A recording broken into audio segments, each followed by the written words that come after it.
Hey everybody, thanks for joining me here and thanks for checking out my podcast.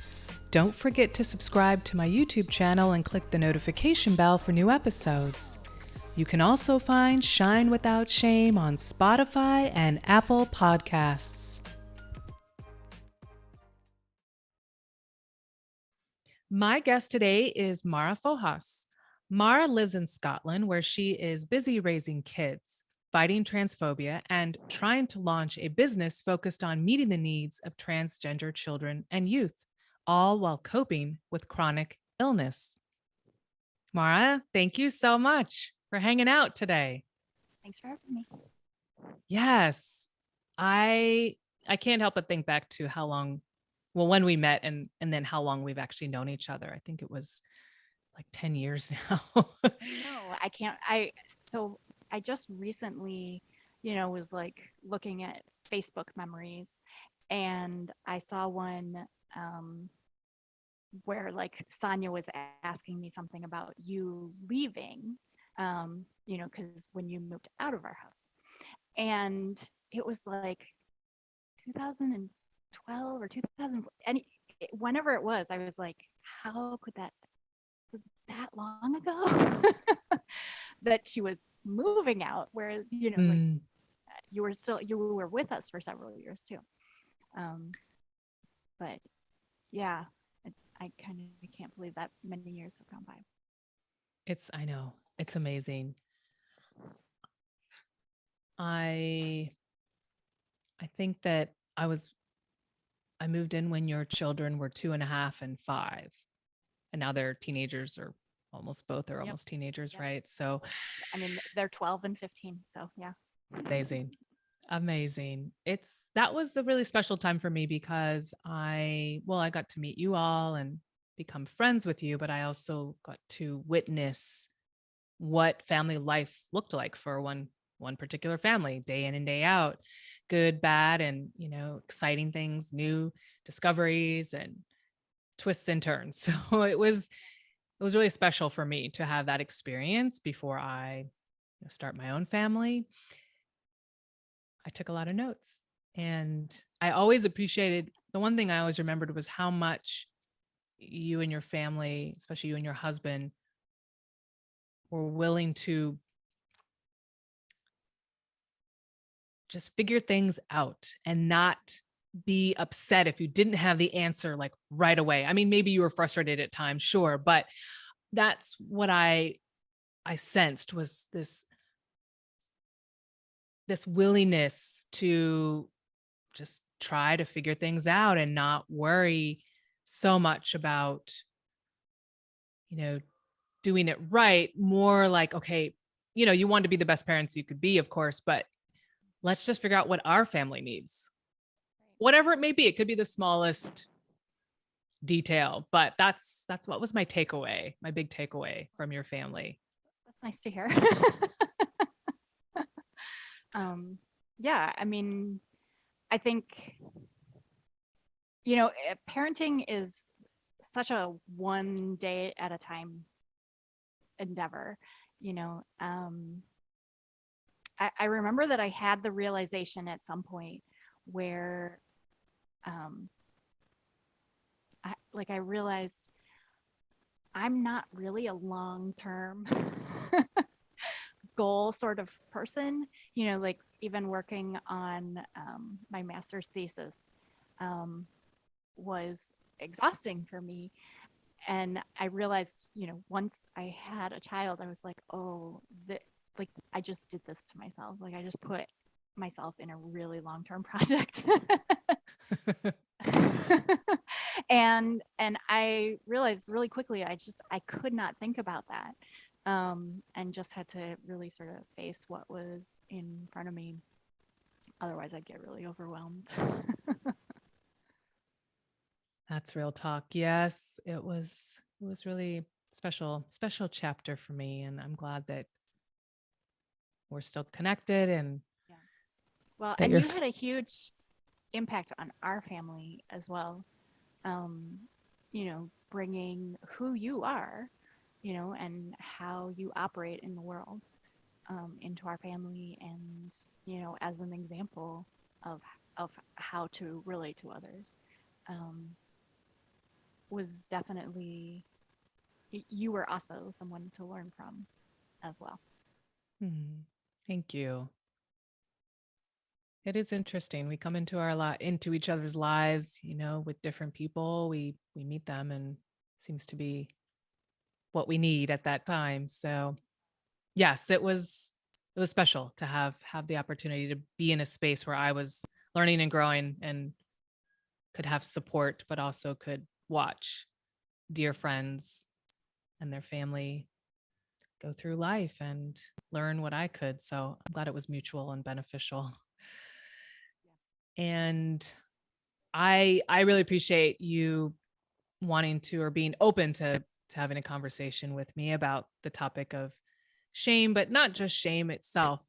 The idea of getting away from shame as something that we hold on to long term. I've said this before on the podcast. I believe that shame serves a purpose. If there's egregious behavior or something that we do that needs correcting or that needs our attention, then shame does serve a purpose. It's not to say that there's no use for that, because it is one of our faculties. It's inherent. So I can't help but believe it's important. But when I am talking about shining without shame, I'm really thinking about that long-term shame that just hangs on and keeps us from feeling good about ourselves, about our lives, being caught up in the past of maybe a bad mistake or a bad experience that we had. Not to say that we were the ones who did the bad thing or but something we've experienced, something that we've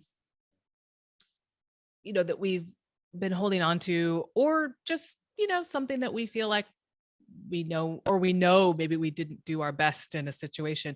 That idea of holding on to that shame and sort of never letting it go, and it torturing us. And not that that's usually a conscious thing so much. Usually that's, I think, a very subconscious process. But that's what I wanted to address with this podcast, was looking at shame and trying to kind of pry its little fingers off of us, and saying and promoting the idea that I believe we should try to get shame off of us or out of our lives. It doesn't need to be a long-term guest. That, I don't believe that's helpful. Yep. And at the same time, on the other side of that coin, I was exploring, when I started this podcast, the idea of shining without shame. In other words, being our best selves, but not feeling badly because we're achieving or succeeding or we're receiving opportunities, and not feeling badly when we think about others, because there is a tendency for us. We all do this on some level. I mean, it's really hard. You have to catch yourself to not compare ourselves to others and think, well, hey, why did they get that opportunity? How come and in my mind, it's like, that's not what it's really about. That's not where the energy should be going. It should be like, okay, what do I have to offer? Let me start to hone that. Let me start to cultivate the desire to want to contribute my gifts and my abilities to the world. So that's where this podcast came from, these ideas. And I thought that you and I might just explore these ideas in whatever ways we were inspired to do. So I did think I would maybe ask you if you think back to, at any point in your life, when there was an experience where you were shamed, maybe by someone in authority or someone in your life, or just, you felt that shame and an experience. And what, if there's maybe one specific experience that you're thinking of, and not that you have to share it, you don't have to share the experience in detail, but I'm just curious, how did you get through that process? If you're thinking about kind of being on the other side of it, like what were your tools? What did you turn to? Right. So I something that I've used in my adulthood is therapy. Mhm. And when I met you, I had a therapist whose focus was very much on shame and the dynamics of shame, and sort of the creation of shame, the whole idea that something happens in private and, we like, there's a lot of blame that has to happen, and the idea of like keeping it private, because if other people knew about it, bad things would happen, people would think horribly of you, that sort of thing. And so then, this idea that we like keep it inside and that grows, so at the same time, when I met you,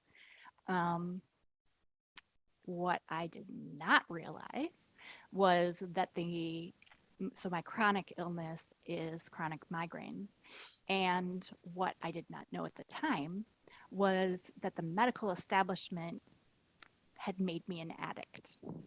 And so the fact that I was having so many migraines was because of how they had told me to take my medications. They had created an addiction in me, and that I was constantly going back into more headaches because of how much medicine I was taking. And so I took more, etc. And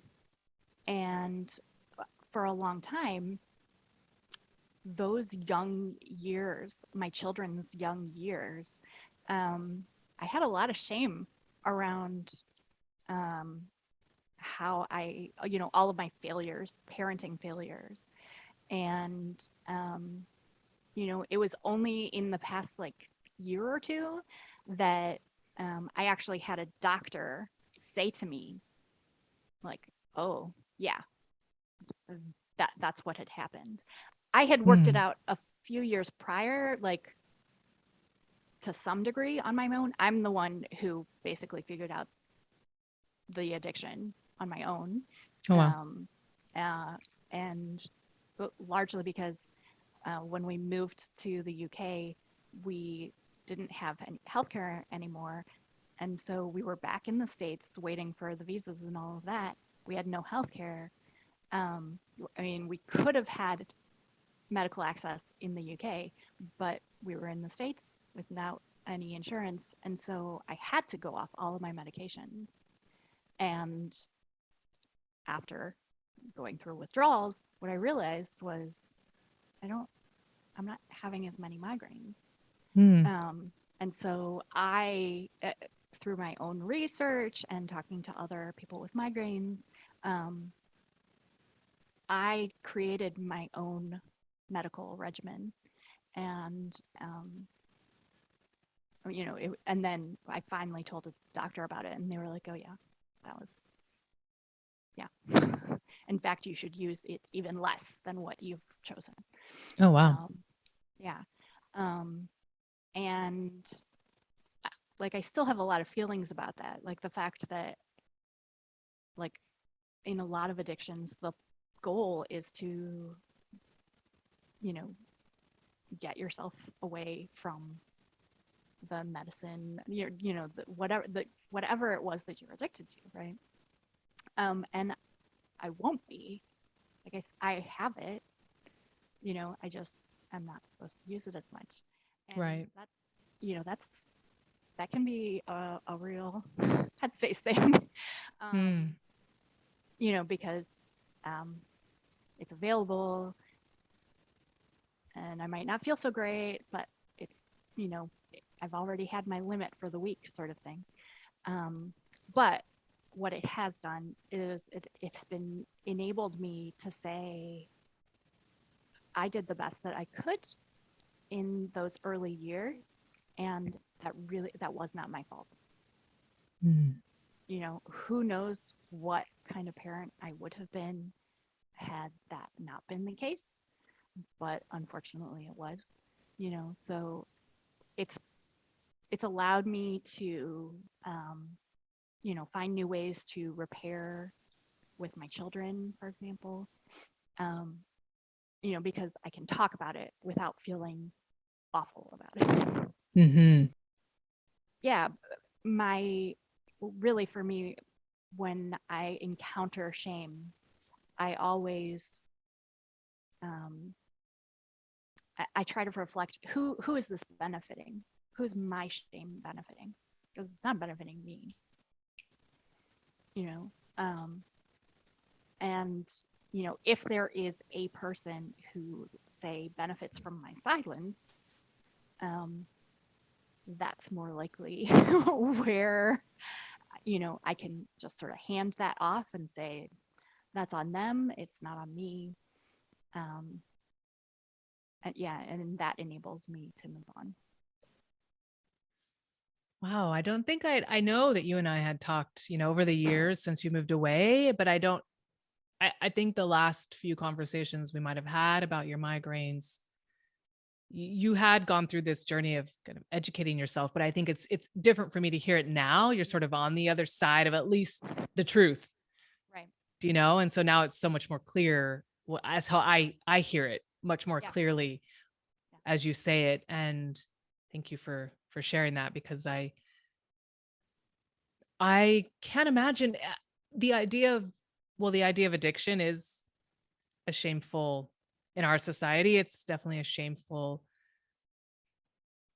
reality for people. And then you add the complication of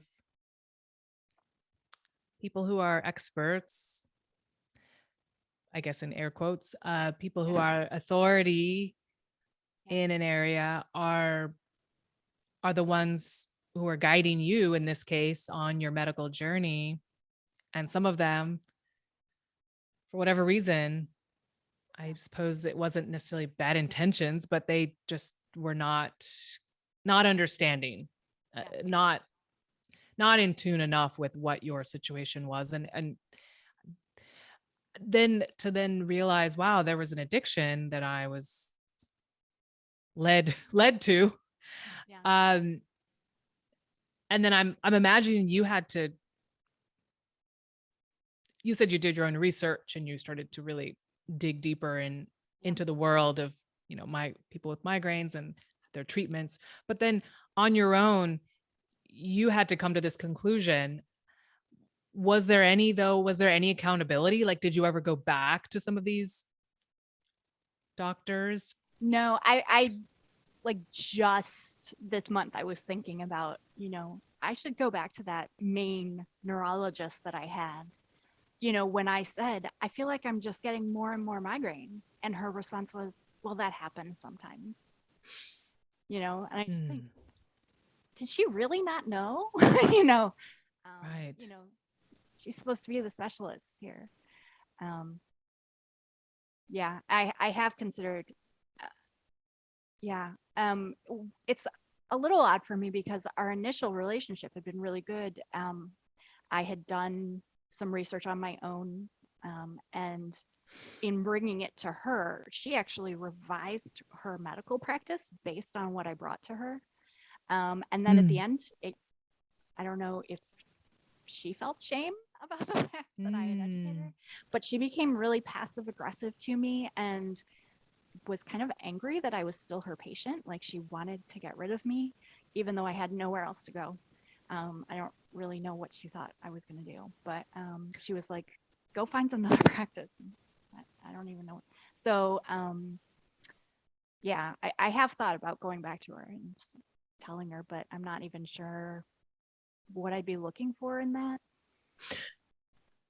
Well, what I was wondering was, right, if that was important to you, because it's one thing to get to the truth yourself, Yeah. and you can be okay with that and you can move forward and live life.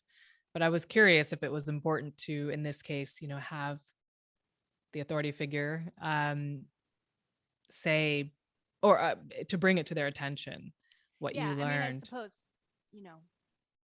there's a potential that in me telling her, then she can realize, that she may be doing this to other people as well. So yeah, that's definitely valid. But even if that isn't where the door you open, I mean, just knowing for yourself that you were empowered, Mm-hmm. you were your own advocate. Yep. And I mean, in a way, maybe it's not that if I could take your migraines away now, I would, but maybe there is as they say, blessing in disguise, that it's something that's so, because it affects you so viscerally and it's on the physical level, it gets you. I mean, you can't run away from that, it's like part of your destiny is to like, was maybe to figure out what is this really about? I mean, and the fact that it was physical and so overwhelming, maybe was inevitable. It was inevitable that you were going to get to the truth of it, because I mean, that's just affecting your life on every level. And Yeah. I think that is an interesting path that that you're on with this health condition. Yeah, it definitely you know, brought new perspective to how I think about addiction. You know, at first I was like, well, I wouldn't fit in like at Narcotics Anonymous or Alcoholics Anonymous. But I was like, it really wouldn't matter. Like, we all basically are coming from this same point of, we all clearly had pain in our lives that we didn't want. Mm-hmm. That ultimately it comes down to, we were all seeking a way to eliminate a pain that we had. Um,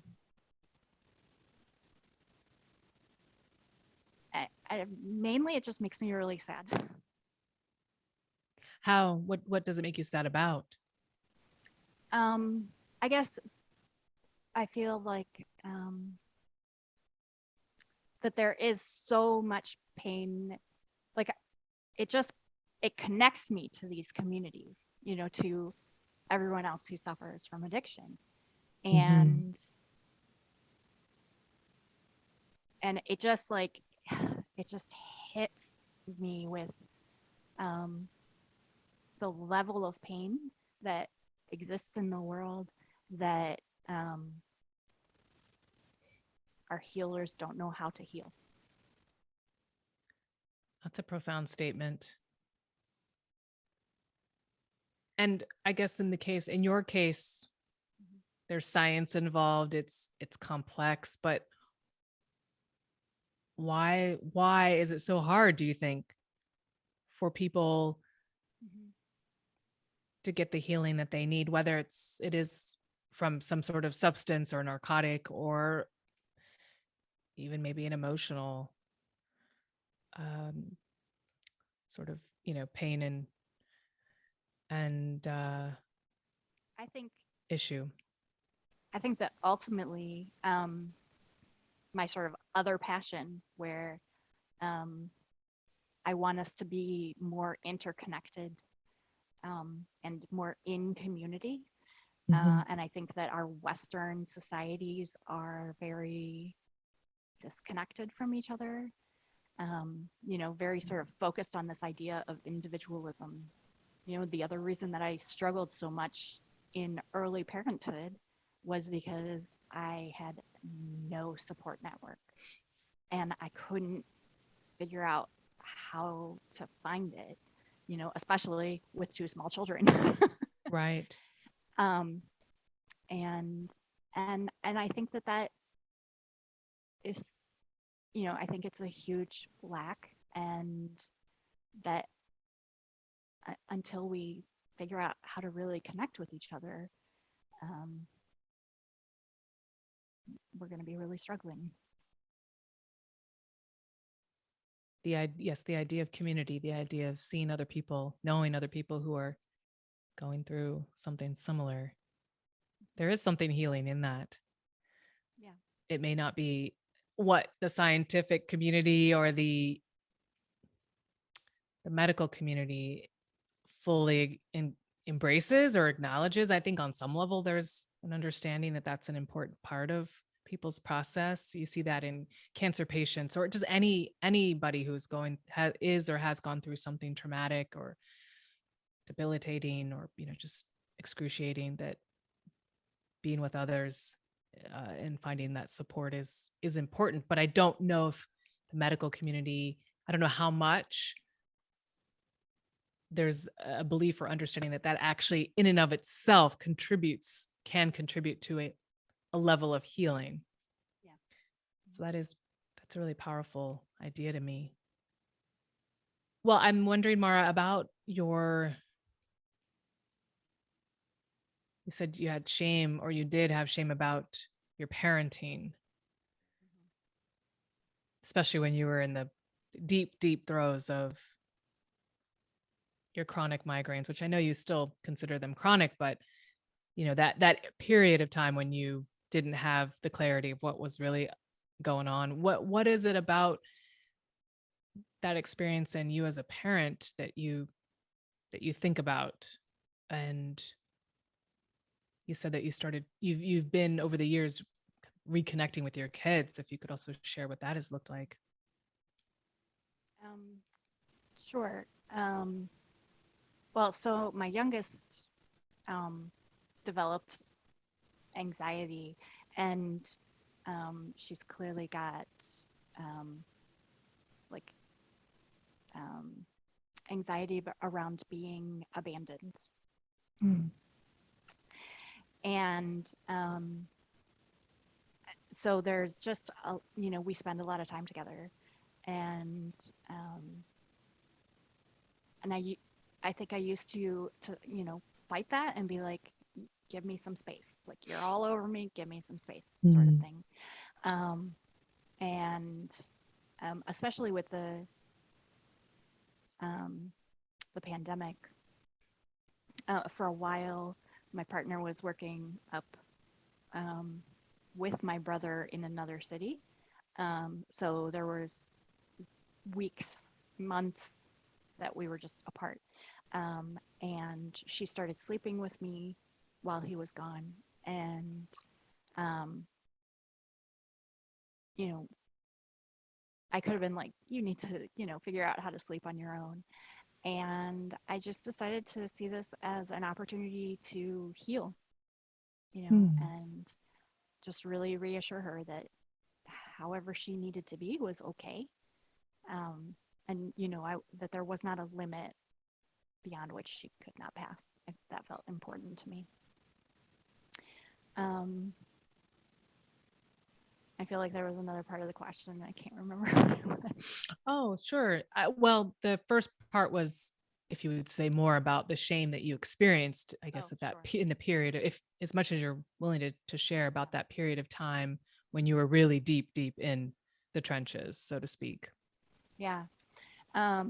So shortly after my youngest was born, we moved out to California and knew nobody.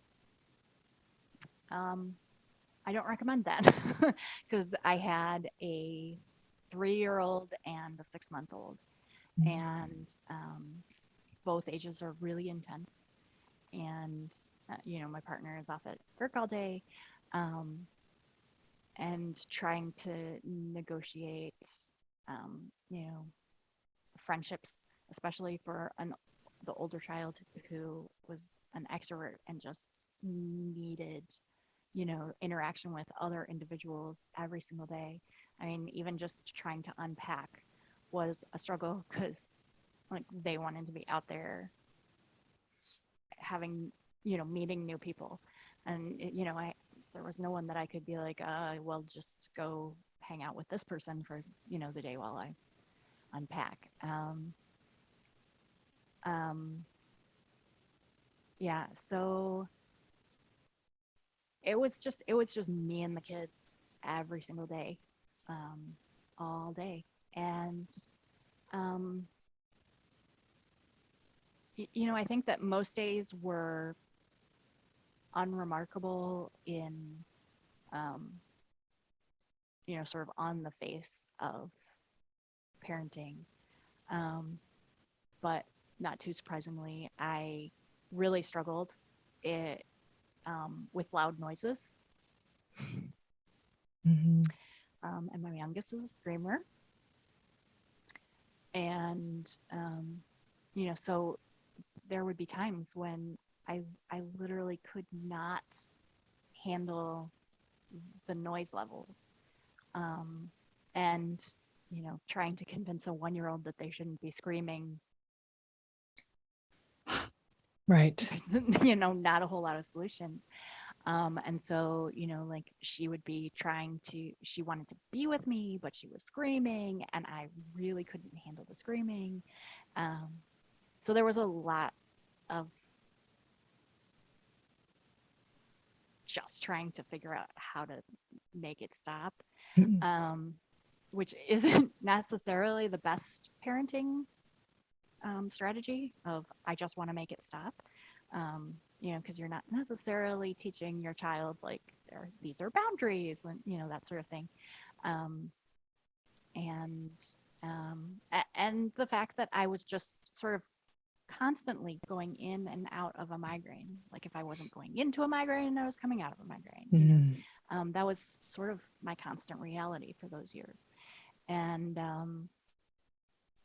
some days I dealt with it better than others. We had a fenced-in backyard, as you know, and every once in a while I would be like, what, it's fenced in. I know she can't escape. I'm gonna put her out there, and it'll just be noise out there because I literally can't deal with it. So yeah. That seems like the best anybody could do in that situation. Survival is really what was required of you. It's not like you put yourself in that mode, but that was what the situation seemed to require. That's beautiful how then you draw the line or connect the dots to more current times. And you said that your youngest has developed anxiety about that feeling of a fear of abandonment, but that you are now exploring new ways to kind of heal that, but also just change that dynamic and help your youngest feel okay, or just acknowledge that what they're feeling is what they're feeling. But I do find that to be very powerful, because in my mind, that nothing can be lost forever. I mean, if something is important and maybe at a certain point in time, a relationship, circumstances, in a family or in an environment are strained or there's trouble, but that doesn't mean that is the destiny or the ultimate end of that reality or that situation. Things evolve, things change, people evolve and change. And to me, that's what's so hopeful. And also, I don't know if you'd agree, but it's you were developing tools, even if you were just literally trying to just live and not be taken down by this illness. You still can look back and see what you learned about yourself and about what you needed and what you do need. And time needed to be a factor in all of that, right? And now there's a different set of circumstances. You're still experiencing this illness, but it's and your youngest child has grown and developed as well. And it just seems like, oh, that's right. There is hope. It just may take time to really get that momentum going. Or I'm thinking of so many other just life experiences for all kinds of people. I mean, and myself included. Like nothing is going to be as it is in that moment. It doesn't mean that it's always going to be that way. And I think that kind of perspective is hard. I just from personal experience, it's hard to say, oh, you know what? I know this is really a super duper challenge, but it'll get better. Down the road, I'll be able to look back. I mean, we all say those things, but when you're in it, when you're living in the pain and the challenge, oh, it does not really always register necessarily that it's going to get better, or not even the get better part, but that what you're going through or what I'm going through in this moment, I need to develop certain abilities and tools and and create and maybe gather new knowledge that I don't have right now. But as time goes on, I'll pick those up along the way on the path, and then I will Yeah. be prepared for other challenges or similar challenges or the same challenge. But it's like it's part of the evolutionary process. Yep. Not just I hope this gets better, but okay, I'm this is improving me in some way. I may not be able to see it or feel it right now, but to me that is part of the truth of it all. But anyways, not to put words in your mouth, I was reflecting on what you shared and how it made me think about the bigger picture of life. Yeah, no, I know that. So I saw that same therapist for nearly a decade, I think. And I can't tell you how many times he said, you see, where you've been has prepared you for this moment. Mhm. So clearly you were actually getting ready for something, it was Mhm. not um, all just struggle for struggle's sake. Right. That really seems to be the hardest lesson here on planet Earth, because there is so much struggle. There's catastrophic struggle collectively, and then there's individual struggle, and in our families, in our neighborhoods, our communities. And it is interesting. Every human being has the opportunity, and I don't think it just comes once in your life. I think it's always there to decide, do I want to believe or subscribe to the idea that it is struggle just for struggle's sake? Or do I, even if I don't know how to articulate it right now, do I believe that this is preparing me for something greater? And that greater thing could come tomorrow, next week, 10 years, it could come at the end of your life. So that is the mystery of it. But and maybe sometimes it's a daily so this is a daily process of like, do I want to believe that this thing is helping me grow and develop, or do I just want to say, this sucks, and just live in that? And you know what I mean? I think it's amazing if you can just stand up and say, yes, this is what I believe. I believe this is about something greater. And then just go with that for the rest of your life. But I think for most of us, that's not the case. No. No. I mean, um, if I think about currently something that our family is facing, both in the US and here in the UK, is a growing national conversation of transphobia. Um, and as I have a transgender child, it's, it affects our family directly. And yeah, it certainly doesn't like there's a purpose for all of this transphobia, and Mm. Mm-hmm. doesn't necessarily feel like the right answer um, for yeah. I mean, and we're definitely rising to it, but I would never say to trans people like, oh, this will be good for us one day. Mm-hmm. It's awful and it shouldn't be happening.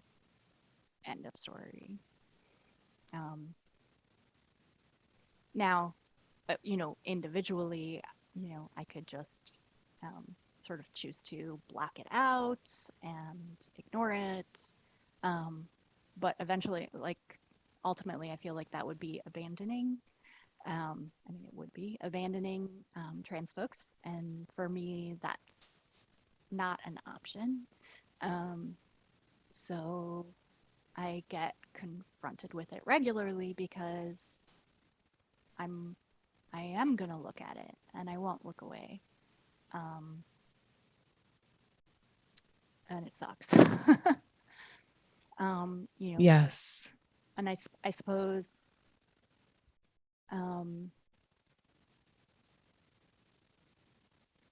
what I would really want, what I am really hoping to convey to trans folks is that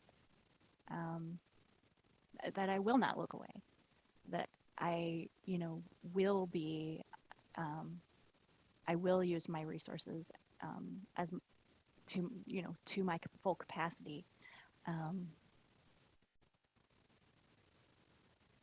because that's truly what they deserve, as opposed to the transphobia that they're facing. But that's also your calling, it seems. Like, you know, that there's something about taking that approach that I don't want to say you're capable of, because then that makes it sound like other people aren't capable, but that's why I say it's more of a calling. That's how I perceive it. There's something about that journey that, you know, I could do this. Like, yeah, it's going to be rocky, but I can do it. Maybe the next person, it would just take them down and keep them down, you know. But I can, even if I get knocked down, I know I can get back up. I'm not suggesting that this is your dialogue in your head, but that's kind of what I imagine about That's why you. possibly more generous than the dialogue inside my head. Sure. But well, I know, because I mean, it's I agree that the dialogue in my head is, I will keep going with this. I suppose the ungenerous side of me is, for other folks, I don't know why. Like, every once in a while, people will say to me, I don't know what I would do in your situation. And can I just clarify, these other trans parents of, like no, just parents people, of trans kids, or Mhm. well, People parents, who, generally parents, but who don't have a transgender child. And they say, I don't know what I would do in your situation of having a transgender child. And it breaks my heart for their child, because it sounds to me, in my mind, they're saying to me, I would let down my transgender child. I could not support a transgender child. And I guess for me, it feels like, if you can't do that, then why do you have children in the first place? Because I feel like what I signed up for was to support my children, whoever they turn out to be. And that's not necessarily the path that I would have chosen for them. But you can tell when it's your child's truth, you know. And yeah, I don't personally, in my mind, see another option. That's not to say that I didn't have any sort of struggle, you know, Mhm. when I realized that I had a transgender child. I definitely had a learning curve, and I'm still learning. God, a decade later, it's it's yeah, that's kind of like why I can't believe it's been so long. But yeah, the idea that someone would not be even open to learning. Yeah. You know, part of me is like, you're selling yourself short. At least I hope you're selling yourself short. Is there any room, Mara, to compare the experience of a parent with a transgender child to other parents who don't have transgender children, in the sense of parenting, in the sense of learning truly what it means to love your child unconditionally? In other words, I'm asking, is I mean, there are parents who don't have transgender children who have a heck of a time with their kids. I mean, and not to say their kids are or troubled or bad, or I'm not putting that on any child in this conversation. I'm just saying they have a heck of a time figuring out how to be the best parent to their children, regardless of independent of a transgender child. They just really are at a loss. Mhm. Not that any parent has s- straightforward told me that, but I've discerned that from observing some parents or hearing some parents. And so I asked that, like, do you think there's a comparison? I understand that we're talking about some different elements and Sure. factors. And maybe it speaks to why some parents just Yeah, I mean, have a hard time, aren't great. And if I yeah, may not be so gentle, like aren't that great of parents in general, just regardless of the circumstances. sure. Um, I think one of the first lessons that I really had to open myself up to was the idea of ambiguity. Um, I had to be okay with not knowing. And, initially, I mean, my child went through several transitions. Um, and there were times when, if someone had, maybe we did have a transgender child, maybe we didn't have a transgender child. We were trying to figure it all out. Um, and what it actually really connected me to was the end of my mother's life, when she knew she had cancer, that she knew it was terminal, but she wasn't dying. Mm. She wasn't dead yet. Hmm. And I know that that was a really lonely time for her, because most of us could not figure out how to have her in our lives with this idea that she was going to be gone soon. You know, planning things looks completely different, when Right. you don't know how long they're going to be around, that sort of stuff. Um, and yeah, so for me, it was definitely, I needed to find a way to let go, Mm. um, and know that I didn't have all of the answers. Um, and I guess, there, like, I didn't have all the answers, but also I'm willing to go looking. Um, so, I definitely like reached out to community, to other people, strangers, but who could relate to what I was going through, so that, you know, um, I could learn from people who had similar steps, and who could go, oh, yep, you look exactly like we did 2 years ago, or something like that. Um, and I know I still pushed back at that. No.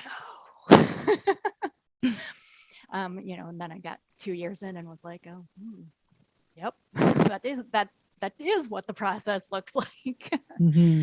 um, and I know that there, I think it's Indiana Jones and the Temple of Doom that I've um, um, compared the process to. I think it's Indiana Jones and the Temple of Doom.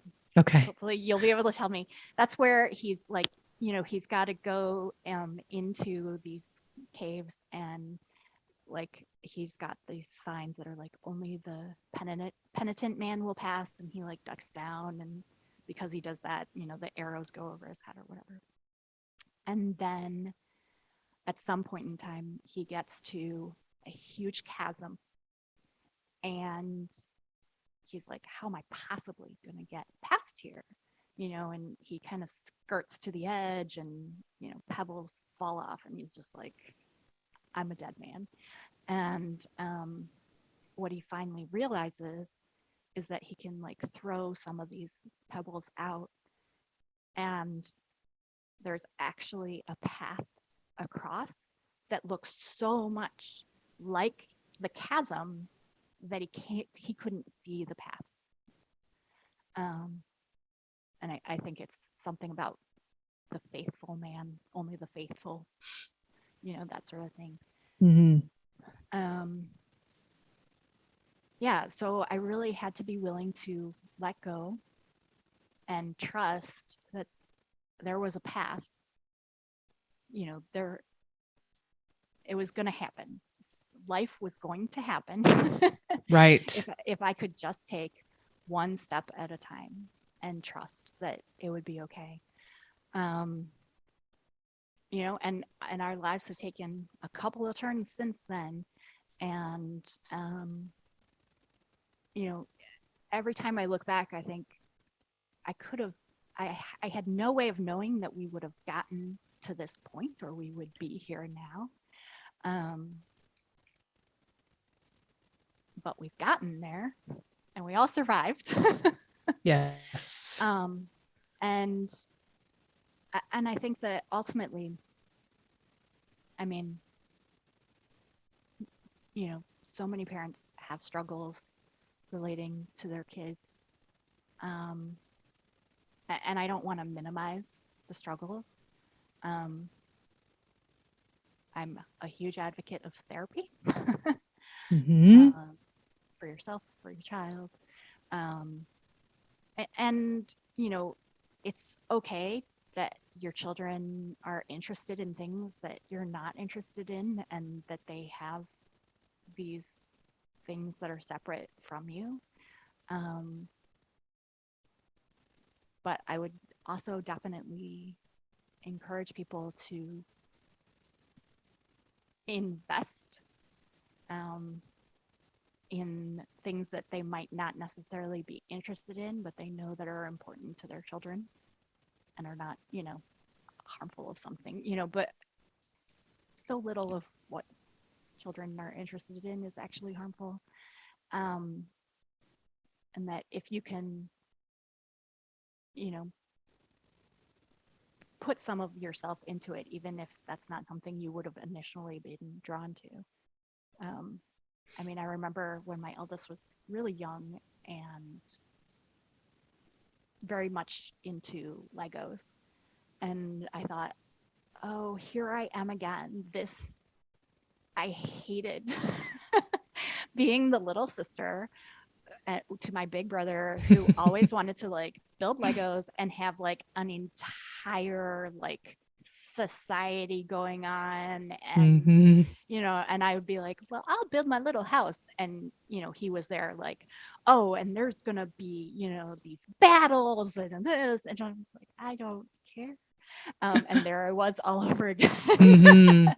And but I was like, okay, I can do this because I know that it matters to them,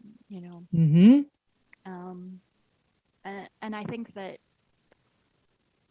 yeah, we have to have some detachment about that, and a willingness to invest in our children, because if you're not willing to put that time into them, chances are they'll be out of your lives sooner rather than later. Yes, Mara, but I do think that there are so many people. I say this with no judgment. I say this from observation. So many parents who aren't invested in their children for a lot of reasons. I'm with you. I want to promote and encourage that investment and doing whatever healing, therapy, whatever it is people need to do. But that is a reality from many of the people I know who share stories from their communities and friends and friend groups. And just from what I witnessed, there are a lot of people who became parents, I think, with no bad intention, but who don't have who don't didn't get to see what may possibly a healthy, I'm not going to say good or bad, but a healthy way of parenting is. Many of us didn't get to maybe witness that, but and then that leads us to not really having many tools or many useful tools for parenting, and then that brings us to, whoa, I have kids now, and that's what many of us just do. Not everybody, many of us just have kids. That's just part of Yeah. it. That's part of Yeah. the routine, so to speak. And then you I'm not yet a parent, so I know that what I'm saying doesn't hold the same weight of somebody who has done this work. I will do the work at some point in my life, but not yet. But if you're not at all in a place to even recognize that you're not maybe doing it as as well as you could be, that just leaves a lot of people who are just not going to be able to provide for their children in ways that are really truly what they need.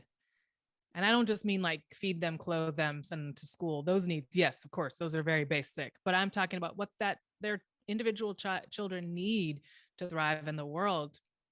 And it's I I I say that just because I, not to be doom and gloom, but I guess I say that because it's so true, and I don't want to pretend that it's not.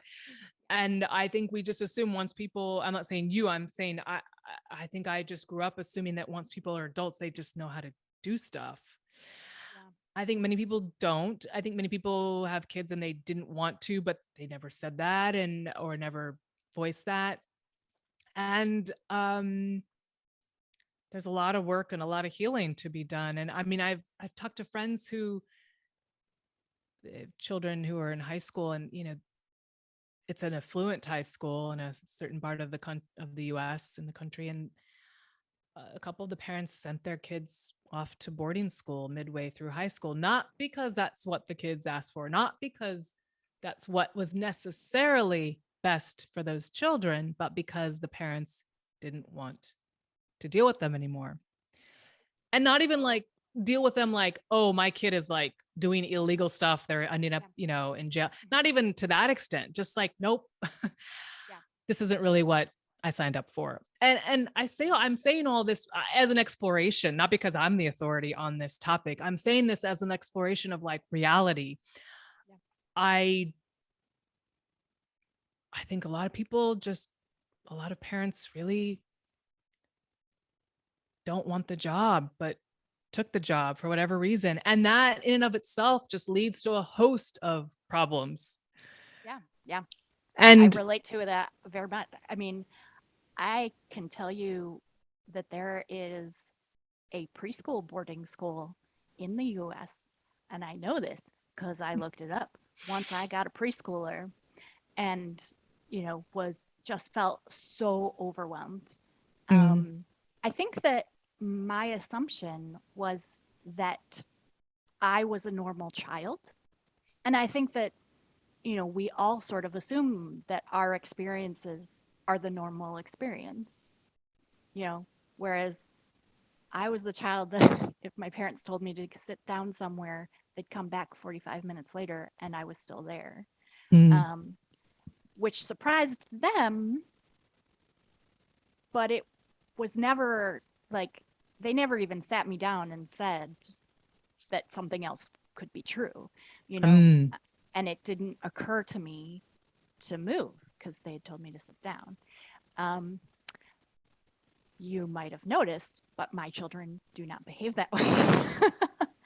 And mhm, I mean, it was a big shock to me. And I don't know, maybe I got that out of the way when they were really little, that I went through that process that you just described, where I was like, what did I sign up for? What were my real motivations in mm, becoming a parent? Some of that was tied up in the fact that my mom was dying of cancer. And, you know, I knew that becoming a grandparent was a huge thing for her. mm, Except, she died when they were 9 months old, Mm-hmm. and I've got the rest of our lives together, you know. Right. I mean, that was a thing that I had to process, that, oh, I didn't even realize that that's what I'd done. Um, so I don't know, you know, maybe some people don't process that as well. But um, you know, I've had all of those feelings. I've faced all of them, and you know, there were years when, like, even calling myself a mother just did not even feel natural to me or right. Mm. That it was not something that really sort of sunk into my identity for a very long time. Um, Years. So I certainly relate to all of that. I suppose it's as to whether you process it, whether it becomes conscious, you know, because I think that a lot of parents have thought these things subconsciously, you know, entered into it, not thinking certain things. And, you know, I think that there are groups of parents, you know, parents who are adopting or who are going through, you know, in processes of fertilization, you know, that sort of thing, Mm-hmm. that, you know, they're really coming to a very thoughtful decision of becoming a parent, sort of thing. But then there are plenty of us who don't. You know, and I thought that I had done some of the work, but I mean, there's also a level of parenthood where no matter how much work you do, you're not prepared, because they're Mm-hmm. gonna find a way to surprise you. Um, and you know, and I think that's part of the journey as well. Yes. Yes. And I again I was just trying to have a moment of just real honest talk, because for whoever listens to this, you know, now or in the future, or watches this video, I just think we have to just, as a society, just be okay with accepting this. This is, and then getting to the deeper root of why is there so much struggle and uh, Well, then I go just back to, dysfunction with parenting, how do we get here, collectively, right.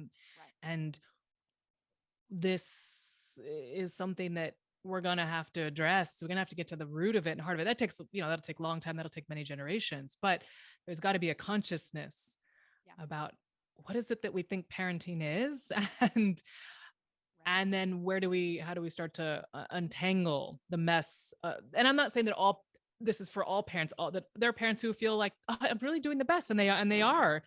And even the parents who aren't doing great, I guess, are really truly doing the best that they can, you know, with what they have. But I'm just saying there's just a perception, and there's an idea of what good parenting looks like and what it is. And but that perception has got us into a bit of a mess. Well, A I mean, simple and there's estimation. so much shame Yes, around being a parent, and you know, exactly. not being a good parent.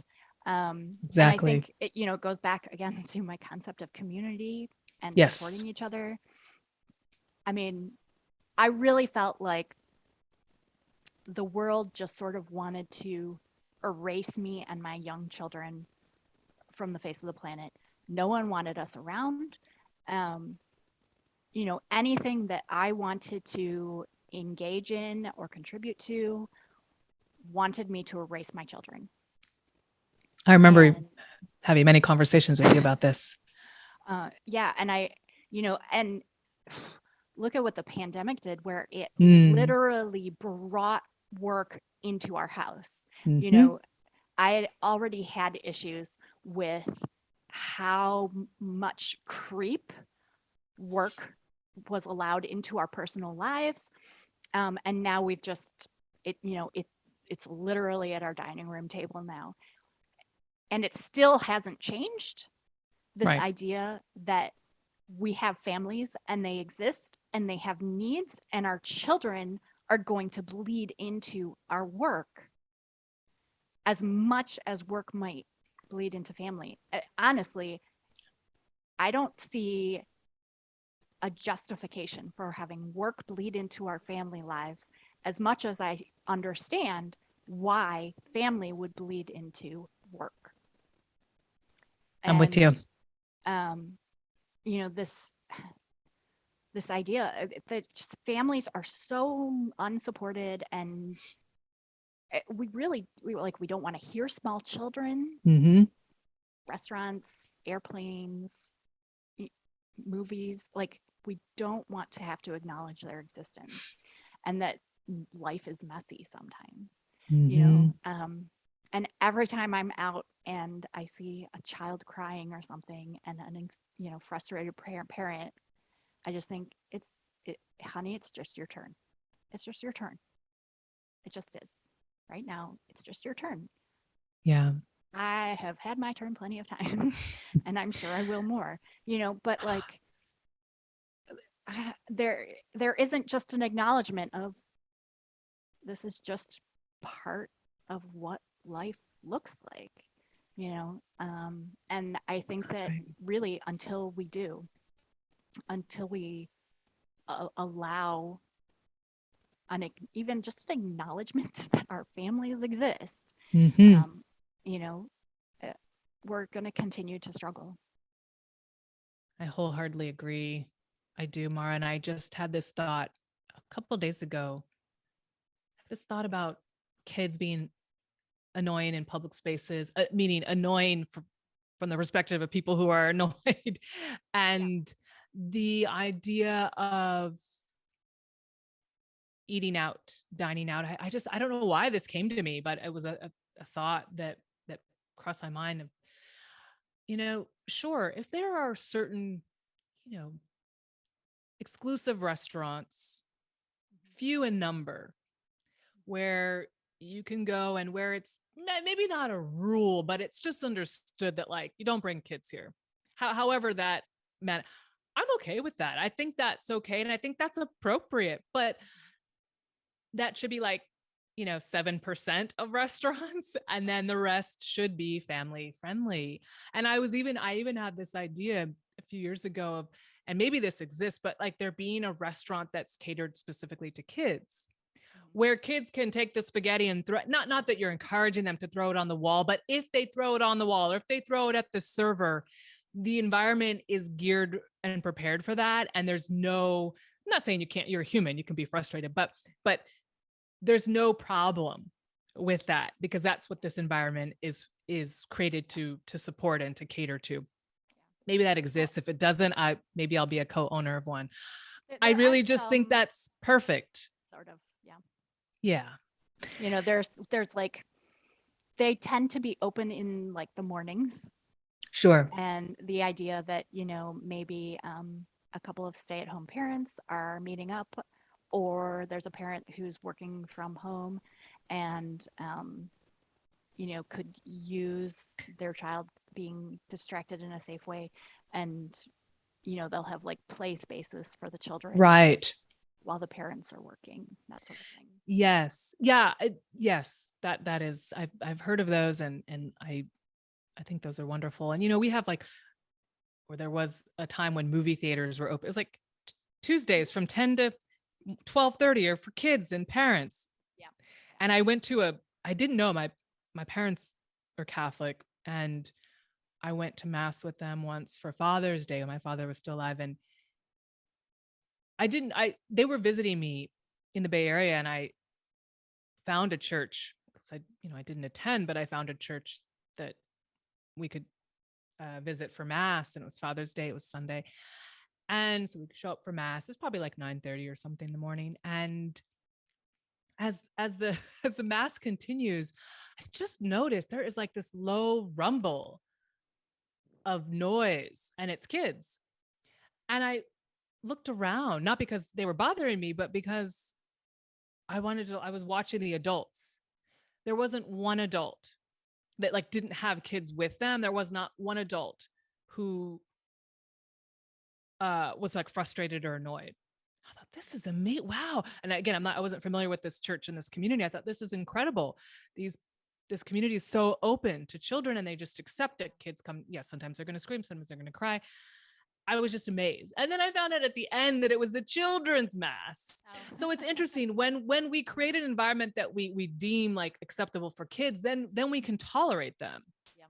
But if it's not explicitly designed for children and families, then that's when we have a hard time. Like, huh, why do you have to, and I get it. There are times, you pay $15 for a movie and a parent brings in like a 3-year-old child to like, a serious movie, not like that. Okay. Those are some situations like, okay, come on now. Really? I understand. Maybe you don't have a babysitter but dang it. I was really into this movie. There are just times where it isn't the most convenient, but we really are not geared, to your point, to just accept willingly and just easily accept parents and kids in spaces. And it's interesting. When I was in Silicon Valley, I went to like a startup incubator resource group to discuss an idea where basically it was like a co-working space, but a co-working space that would have some sort of support for children as well. And, I was really playing around with the idea of, would this be a business that was just family friendly? Would it be a co-working space? Very sort of early stages of it. And they set me up with 2 mentors who agreed to meet with me. And I think they were 2 like retired dudes. Mm-hmm. And they told me to get involved with my child's PTA. And, that would take up my time. And I'd find fulfillment from that. Okay.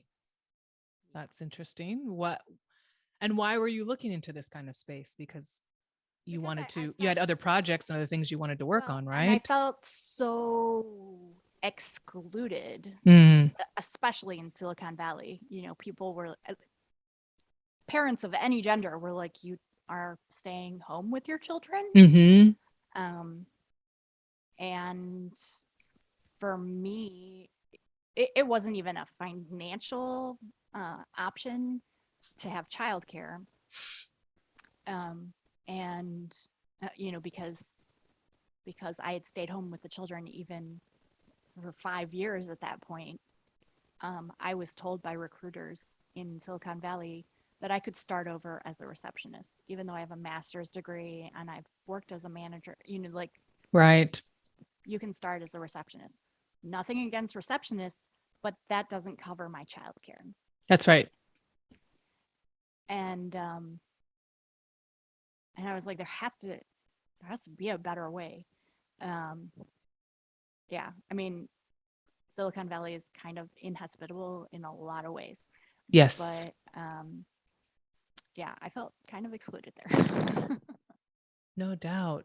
That would absolutely make me feel not welcomed. And you're right. I mean, I know this is a passion of yours. I've heard you speak about it many times. This idea of creating a new culture of family life and work life and even community life, and really truly making it beneficial for everybody. And that does mean that we will be redefining work and the value of, productivity and all of that. But I agree, we're going to have to, if we want to evolve as a civilization, if we really truly want to get to a place where we are functioning full throttle, every area of society is thriving, there's justice there, we're far off from that, but there is no doubt in my mind that family life, work life will have to transform. Yeah.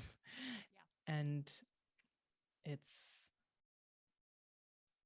I miss being in Spain. I was there before the pandemic, and sure, it's similar to other European countries, but I hadn't experienced it to this extent. The eating, the time you take to eat a meal, and usually, I mean, I can't say usually, but because I ate out the entire time I was there because I didn't have a kitchen where I was staying, but people make reservations for lunch to go out to eat lunch every day, and they spend about 2.5 hours eating their meal. And I'm sure some people eat at home. They might, their means are, but I was on the subway in Spain, and there was a recorded message that said, I don't remember the percentage, but people in Spain spend a significantly more amount of their disposable income on eating out than they said in America. They compared it to America. And I was like, no doubt, because I've been everywhere, and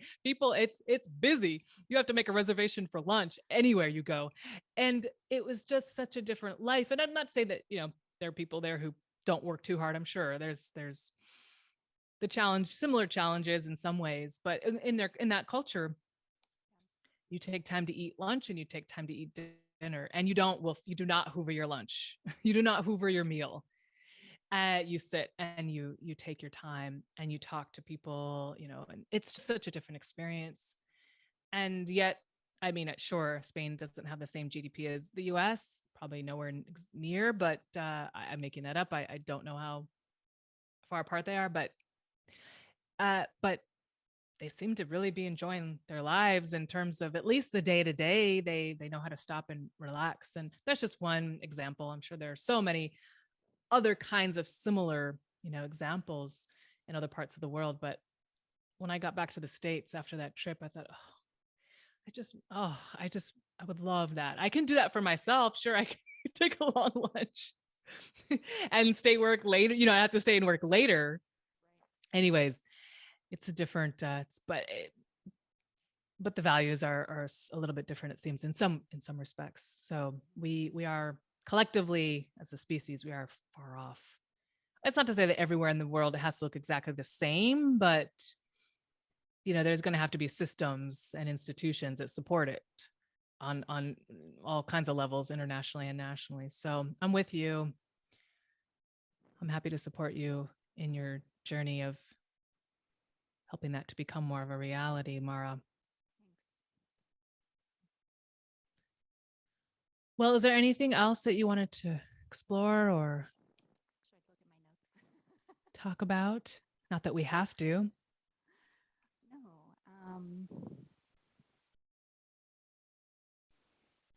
No, I see that I made a note about here in the UK.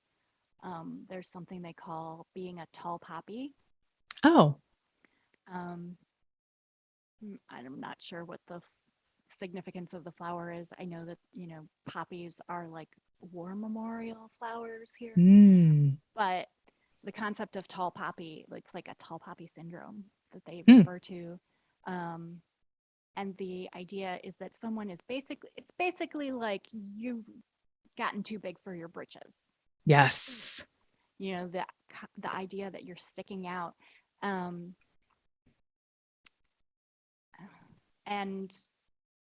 I mean, my family just is a family of tall poppies. You mean literally and figuratively? Yeah, like definitely in the UK, there not a single one of us just sort of fits in. And some stick out more than others. Oh, I thought you meant because some people in your family were tall. You're talking about your immediate family. Say literally that you're tall and you stick out, but I understand you're talking about other aspects. Yeah. Having a trans kid, just, the American accent, my partner's of Filipino descent. So, I can keep my mouth shut and possibly look like I'm just another British person, but he walks down the street and people will randomly say ni hao to him. Which that it's offensive because there's assumption being made, but is there anything good in that? I know it's a weird question because I'm like, but they made an assumption that was wrong, but they were making effort to speak what they thought was that person's language. I know it's way off. Yeah. They're so proud that they know how to say hello in Chinese. Mm-hmm. I guess, yeah, it was more about them than your partner. Yeah. And he's like, hey, just taking out the trash. So yeah. But yeah. Living in a society where, the whole concept of dance like no one's watching you, like just feels like such a lie. It's such hypocrisy. This, be true to yourself.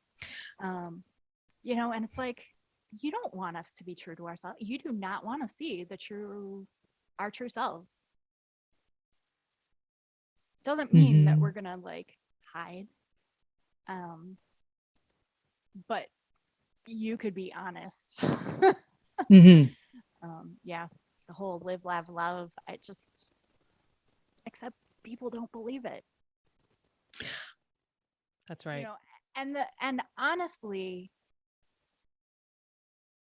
I think that ultimately they don't believe it, which means that they are dealing with shame themselves, that there's Absolutely. part of themselves that they're hiding. If someone I have followed for a number of years, Alok Ved Menon, they are a trans non-binary artist, poet, general amazing human being. And their approach is, I want you to love yourself, because the pain that you're directing towards me is because you're hurting. And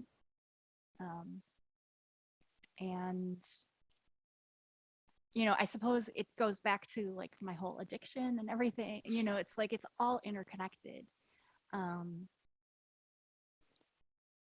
If we can allow each other to be ourselves and, allow people to truly be themselves, to love themselves, I think that a lot of that pain would also go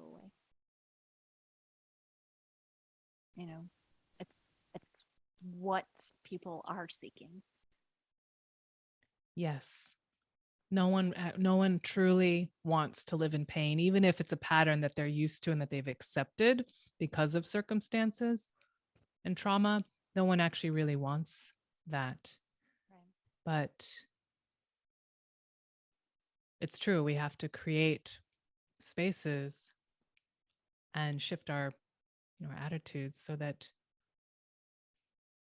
people can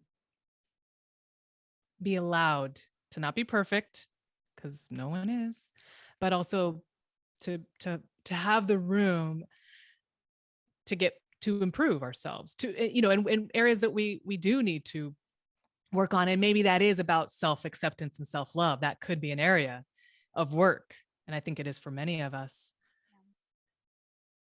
But there has to be the willingness to say, you know what, I know I'm not perfect, so I know I can see your struggle is your struggle, and maybe I don't get it, or I don't like it, or I don't want to be around it, or whatever. But I should be really focusing on myself and doing my own work, because I've got my own struggles. And you're right. I mean, the more energy we put into ourselves, then it just frees up all that noise that we put out in the world that other people trip on. And, it just, it's simple concepts, but they're quite profound, like, do not focus on the faults of someone else, focus on your own stuff, or what you deem quote unquote faults. A lot of faults are just, a lot of it stems from the work that needs to be done for self-love, self-acceptance. I have a lot of thoughts about that area of life, because I think there's these like new age, it's kind of a new age term, self-love, like what does that mean? Right. Sure. I definitely have a lot of thoughts about that, but I can save that for a different podcast. And I think I've shared those thoughts. I've interspersed them on the podcast, but it's a whole another area where we got a lot of work to do.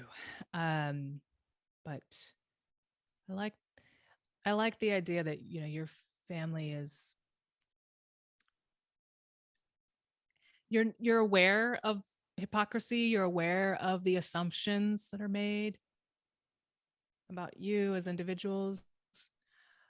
And not to say that you feel amazing every day, you just walk through the world like no worries, but I don't I but there's something about your family I've noticed that you, at least as long as I've known you, there isn't, even if you may be upset about something that was an injustice or something, you're willing to let it go in order to move forward for the greater good. Like that's what I recognize as your family, as a collective. Like there may be something that is not right or that wasn't fair, and you have to grapple with that, as everybody does. But then I've watched your family say, you know what? All right, well, we can move past this. We can take the higher ground, but uh that comes with sometimes a cost, or that means that something else will just have to be, we'll have to let go of it. But I think that that's what's powerful, because if you can't move forward ever, then that's why things don't change.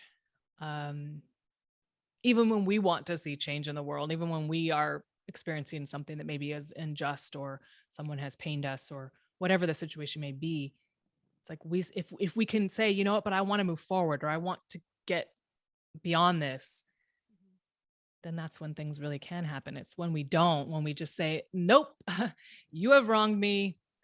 That's not just, that's not fair.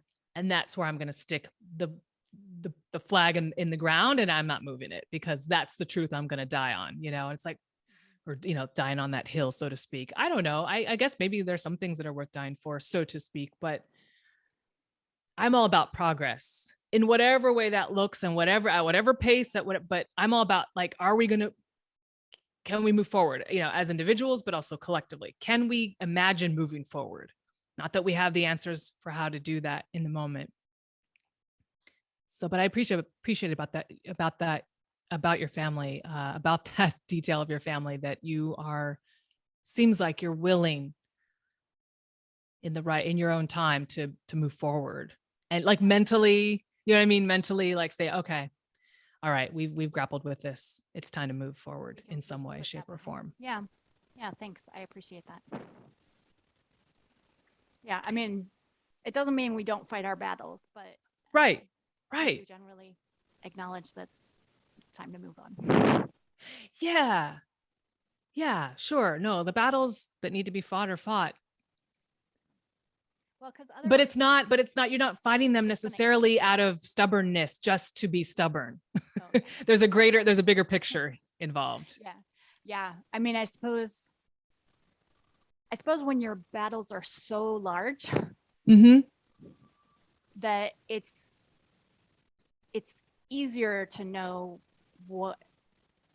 to see what things are really superficial and they're just not worth it. Yeah. Yeah. Yes. But also, it's the battles, let them happen. Okay. But this is how I perceive you and your partner, and your especially you in your mind, though, is progress. This is what it's all for.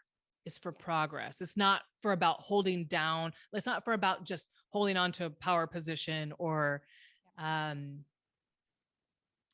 not wanting things to change. I don't mean change in like, social progress, but I mean like, nope, this is what our family is going to do, and we're never going to change this, because this is what there's just, there's something about your family that I do admire, that it's really about maybe, just understanding that you want to be a part of what's moving forward, in whatever way, shape, Yeah. or form that looks like. Yeah. Yeah.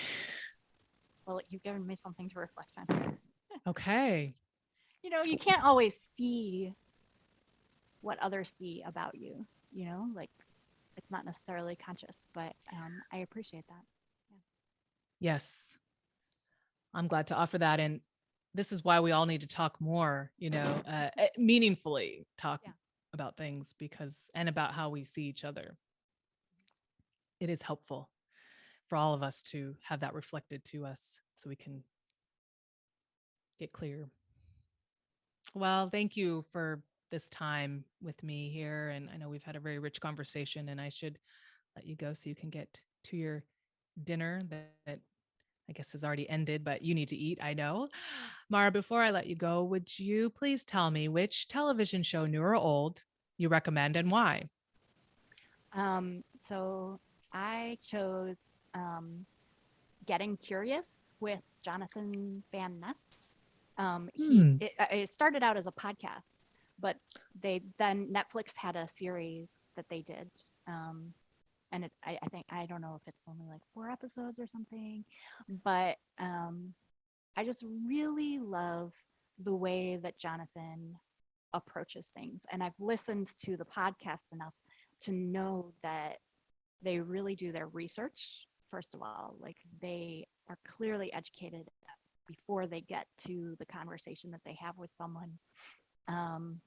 And what they do learn during the podcast or the show is it comes out that they've really taken it in, and it'll like show up in subsequent spaces. And it's like, whereas I've listened to enough podcasts and I've seen enough hosts where it's like, you haven't actually, like, you wouldn't be saying that if you remembered your guest from 2 weeks ago said these things, that sort of thing. And I can just really tell that they really, just have such a love of learning and really appreciate the people's time that, and the people's knowledge. And I really enjoy watching that whole process. Just Curious, or Get Curious. Getting Curious. Getting Curious. I'll put that on my list. The title sounds familiar, but I'm not sure if I've seen the it. podcast is several years old. Okay, maybe that's what I'm thinking of. But then Netflix has made it into a series as well. Fabulous. I'll check it out. Thank you so much, Mara. I've enjoyed our conversation, as I no doubt knew I would. Thank you for taking time. Yeah, thank you so much. And I leave it with just as much to think about as well.